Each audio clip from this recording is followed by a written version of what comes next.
Good afternoon, everyone. Thank you, Director Franzese, for your kind introduction, and especially for the great honor of inviting me here to address the International Studies graduating class of 2019. To the entire PICS community, congratulations.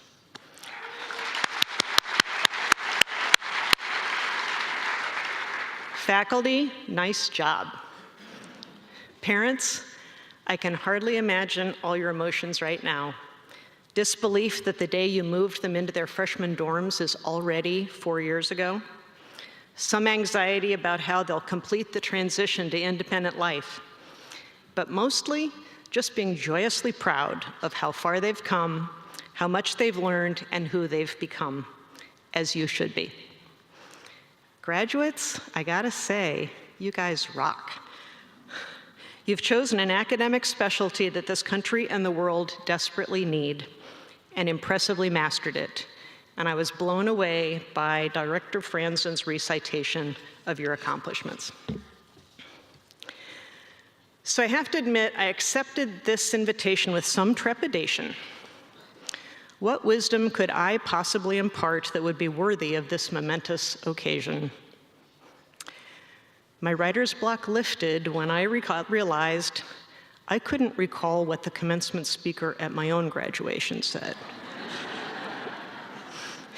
In fact, I myself was the student speaker at that commencement, and I can barely remember anything of what I said, though I think you'll remember what your two colleagues said today.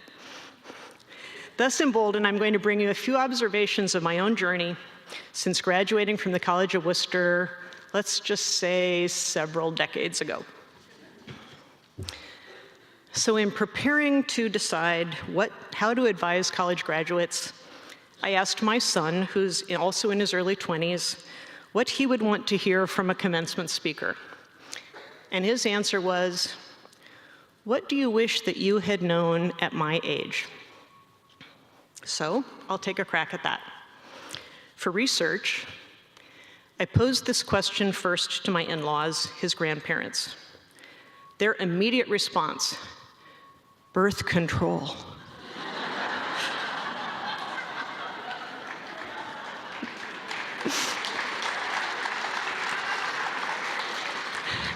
I trust graduates, you got that memo already.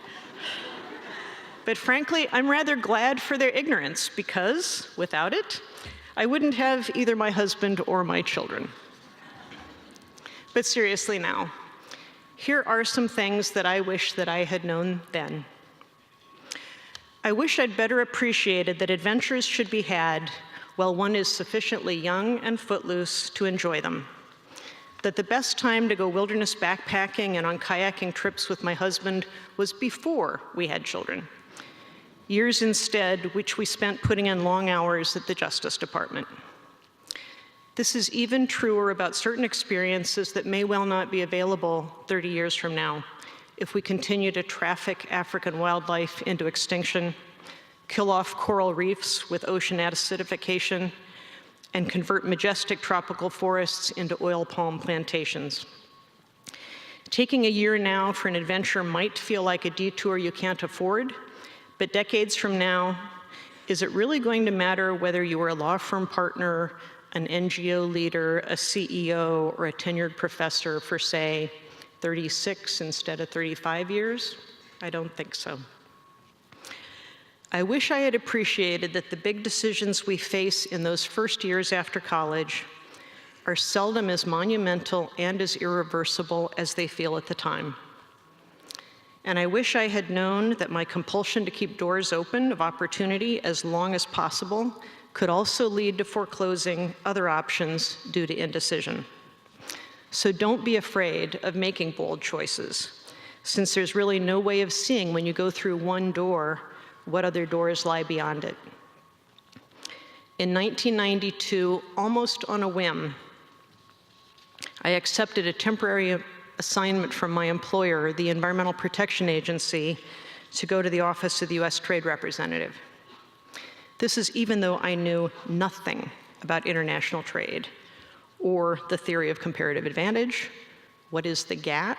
But on arrival, I found myself plunged into the heady stress of negotiating the environmental and labor side agreements to the NAFTA, and I ended up staying at USTR for 10 years. I eventually headed the Environment and Natural Resources Office, and I developed an expertise that continues to open unexpected doors for me. But not being able to glimpse that particular future, I might have just returned to EPA after the first year. And in doing so, I would have missed some of the most consequential experiences of my career. I wish that I had better appreciated starting out that a career path is not one ambitious summit assault on whatever professional peak you have envisioned for yourself. There will and there should be plateaus. Don't always be in a hurry, sacrificing time with your family, your health, your friendships, whatever else brings you joy, on the assumption you can catch up on that in retirement or after you got that promotion. As David Brooks said in one of his New York Times columns, and I'm quoting, "External ambitions are never satisfied because there's always something more to achieve." Brooks goes on to remind us that there are two sets of virtues, the resume virtues and the eulogy virtues. The resume virtues are the skills you bring to the marketplace. The eulogy virtues are the ones that are talked about at your funeral, whether you were kind, brave, honest, or faithful. Were you capable of deep love? So let's make time now for the eulogy virtues. In your career ascent, there will unfortunately probably also be deep valleys, sometimes even cliffs. All of you will face serious challenges along the way, maybe in the form of struggling to find the right job-family balance, maybe confronting discrimination, dealing with life-threatening illnesses, economic setbacks. When misfortune strikes, it can be easy to lose perspective and worry that you've lost your way, but the bad times will pass. There have been times when I didn't get the call I hoped for, sleepless nights of negotiation that did not produce the desired agreement, times an important vote in Congress went sideways after several years of work. Challenge is part of living, and our biggest celebrations are for the times we've surmounted obstacles, not avoided them. I don't have too many regrets about my life so far, but there are a few, and you will have some too. But as you're going through life, making choices and taking or avoiding risks, ponder this. Psychologists have discovered that people in the United States and across other cultures tend to have many more regrets over things they didn't do than about things they did do, or about risks they took that didn't pan out. In the short term, actions are more intensely regretted. But when interviewed in old age, people looking back over the years remember many more regrets of omission or failures to act than actions they wish they could undo. So what awaits graduates like yourselves, primed for a life of action, not inaction, and trained in global problem solving?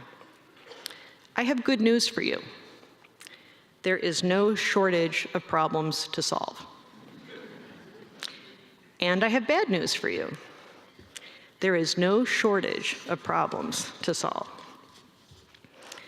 In his New York Times column earlier this week, Thomas Friedman said, "Virtually every problem destabilizing the world in this plastic moment is global in nature and can be confronted only with a coalition that is global." Let's talk about one of those problems, one which threatens, without all-out effort, to get much, much worse: climate change. I'm sure you all know this, but I'll just go over it anyway. The basic facts of climate change are these. The overwhelming scientific consensus is that the planet is indeed warming and that human activities are the major cause of that warming. The United Nations Intergovernmental Panel on Climate Change, which is a global assemblage of hundreds of scientists, issued a special report last October, finding that we have already experienced 1 degree of global warming since pre-industrial days, and we are on track to soon achieve 2, which is widely recognized as above safe levels. We can limit warming to 1.5 degrees centigrade if we act quickly. In this case, that means cutting annual global emissions in half by 2030 and going to net zero emissions by mid-century. Now, 1 to 2 degrees of warming might not sound like that much, but even at the current 1 degree, we are seeing more frequent extreme weather events: floods, hurricanes, droughts. And the IPCC's report predicts that even just 1.5 degrees warming will lead to significant increases in people's exposure to dangerous extreme heat episodes. It will lead to significant loss of plants, vertebrates, and insects, significant reductions in crop yields, declines in marine fisheries and coral reefs, and permafrost lost to melting, releasing more methane. Along with this report's dry, factual statements, it urges changes in all aspects of society to limit warming. And it said that avoiding the damage requires transforming the world economy at a speed and scale that has no documented historical precedent. Folks, this is scientists' way of screaming emergency from the rooftops. Reading this report makes Jordan Peele's horror movies look like rom-coms. Given all these impacts, it's not surprising that the US military has identified climate change as a threat to national security. In 2014, the Quadrennial Defense Review called the effects of climate change threat multipliers that will aggravate stressors abroad, such as poverty, environmental degradation, political instability, and social tensions, conditions that can enable terrorist activity and other forms of violence. The countries most vulnerable to drought and crop failure are also most vulnerable to conflict and fragility. Take one notable example.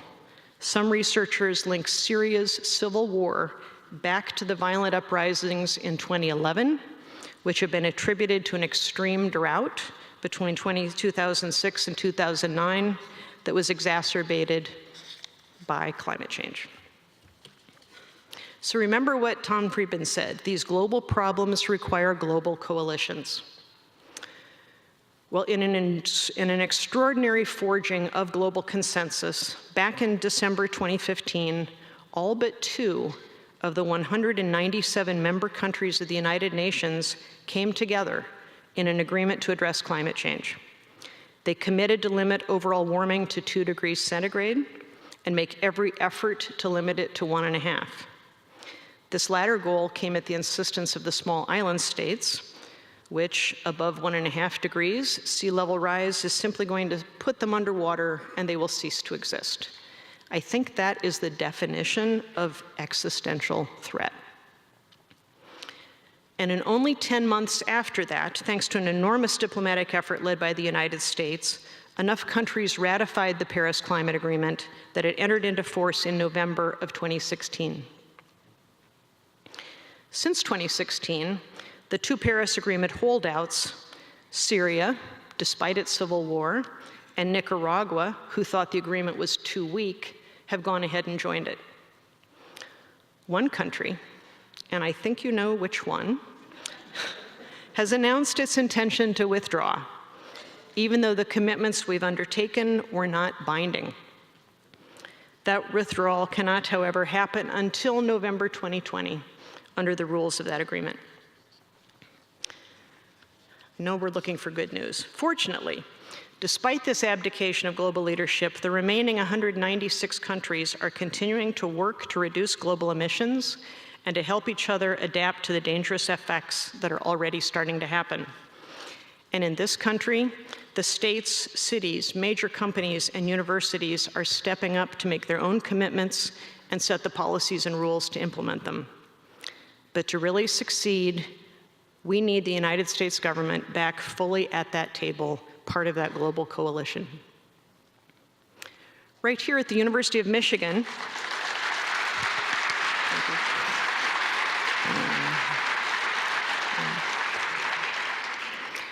right here at the University of Michigan, last October, President Schlissel committed the university, all 3 of our campuses, to finding a path to carbon neutrality. I'm honored to have been asked to help lead that effort.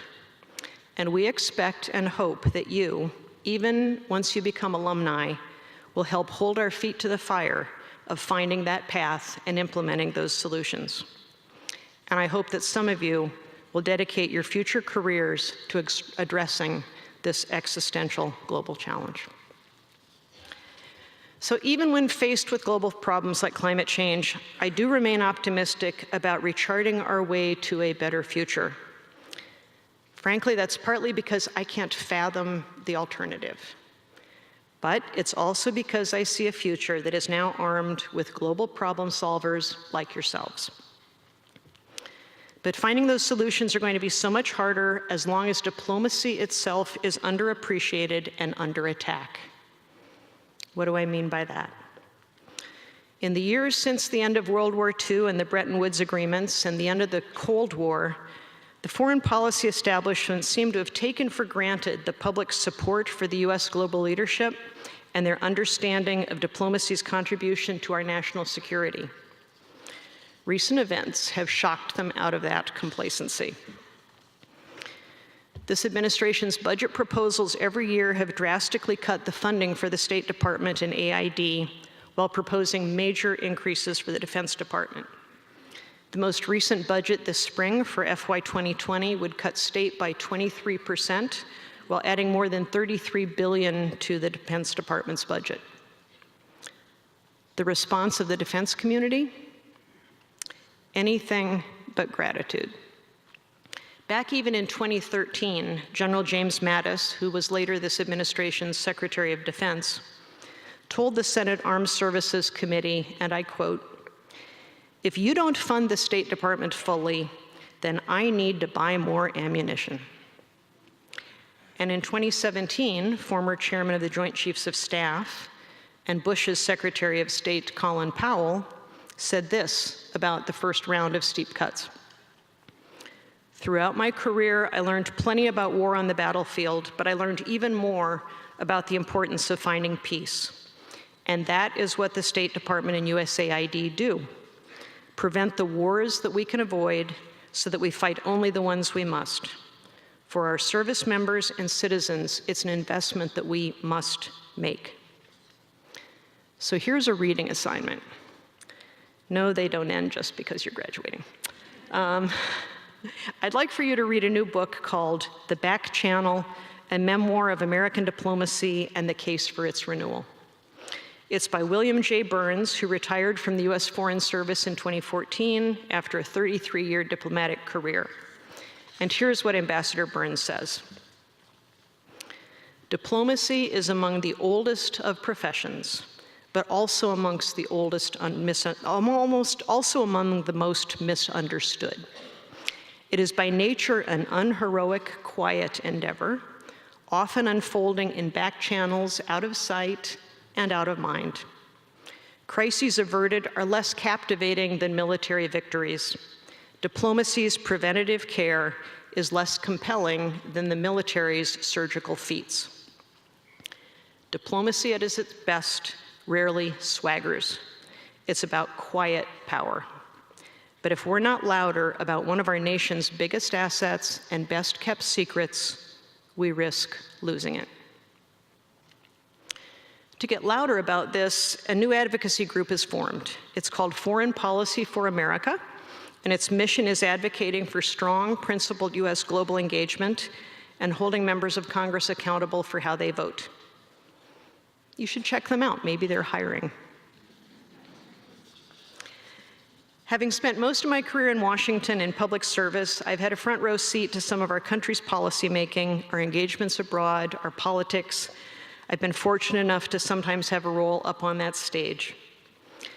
These experiences firmly convinced me that if our country is to bring its global leadership to bear on these huge global problems, to solve the inextricably connected problems we have here at home, we need an actively engaged, globally savvy citizenry.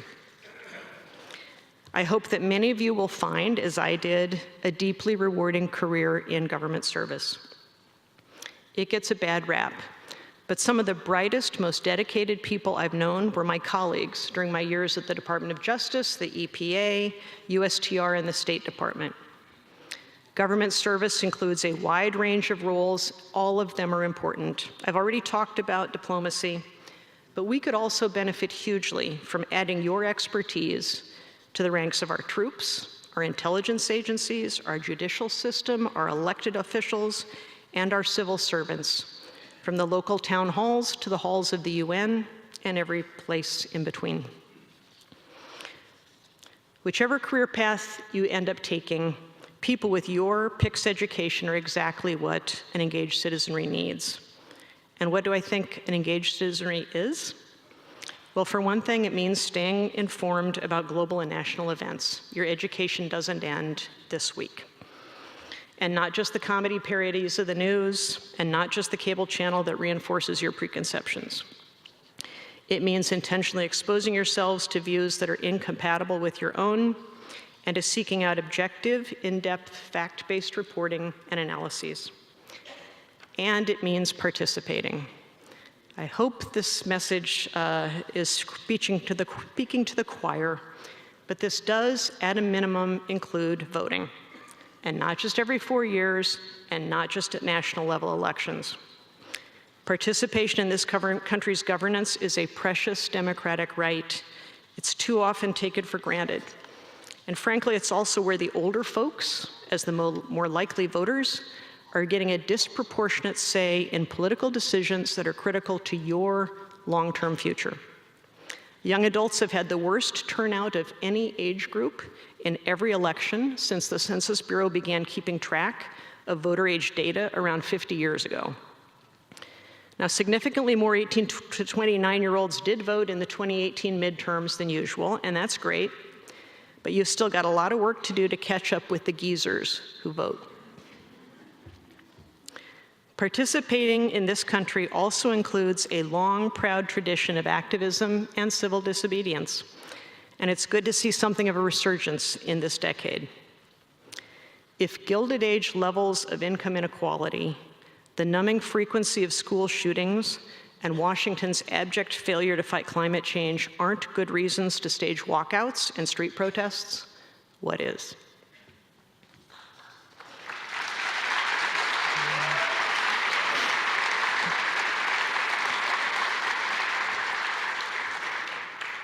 I'd like to close with something I actually do remember from my own senior commencement speech. Back then, our elders were always telling us that college is the best 4 years of your life. I told my classmates that day, and I think it's still relevant. Don't let that be true. How sad would that be? Your best years are already behind you? No. Instead, I urge you to hold on to the vital core of your Michigan experience and carry it forward. Continue to hold yourself open to new ideas, new experiences, new friendships. Surround yourself with smart, interesting people who stretch and challenge you. Find mentors and be a mentor. Be a lifelong learner, take risks, test your limits, and don't forget to have fun. This weekend, you begin the next phase of your lives, and with your fine, world-class Michigan education, you are primed to make a real difference. As former New York Mayor Ed Koch once told a class of New York Polytechnic graduates, the fireworks begin today. Each diploma is a lighted match. Each one of you is a fuse. So PICS International Studies class of 2019, this Saturday, go boldly forth from the big house and embrace what awaits you. All of us here today, your families, your professors, your peers, we can't wait to see what you do with your enormous gifts and the great education you've received. You fill us with pride and with enormous hope for the world's people and the planet's future. Congratulations.